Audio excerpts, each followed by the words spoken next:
আসসালামু আলাইকুম। সঠিক উচ্চারণ করে আয়াতুল কুরসি আমরা অনেকে পারি না, অনেকে পারি কিন্তু সঠিক উচ্চারণ হয় না। তো আজকে আপনাদেরকে দেখাবো আয়াতুল কুরসি কিভাবে সঠিক উচ্চারণ করে পড়তে হয়। তো পড়া শুরু করছি। আর আয়াতুল কুরসি কিন্তু সূরা বাকারার 255 নম্বর আয়াত।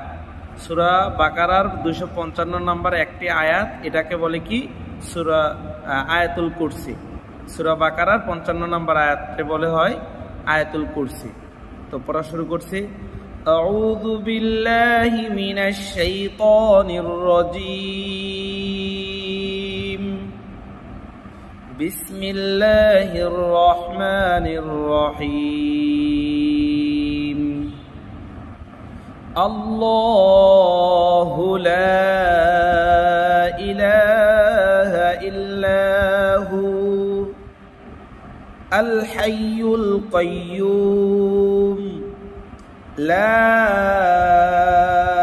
تأخذه سنة ولا نوم له ما في السماوات وما في الأرض من ذا الذي يشفع عنده إلا بإذنه يعلم ما بين أيديهم وما خلفهم ولا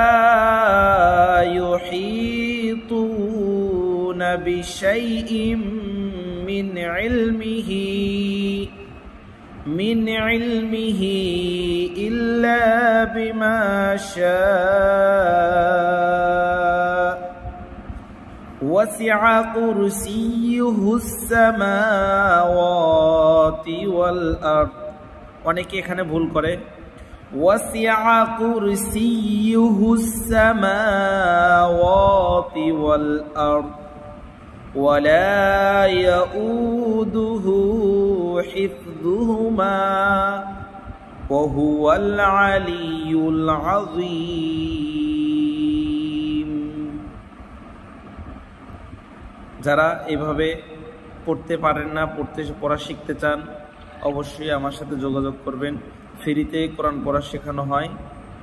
আপনারা অবশ্যই কমেন্টে আমার সাথে যোগাযোগ করবেন, তাহলে ফ্রি কোরআন পড়া শিখতে পারবেন সঠিক উচ্চারণ করে ইনশাআল্লাহ।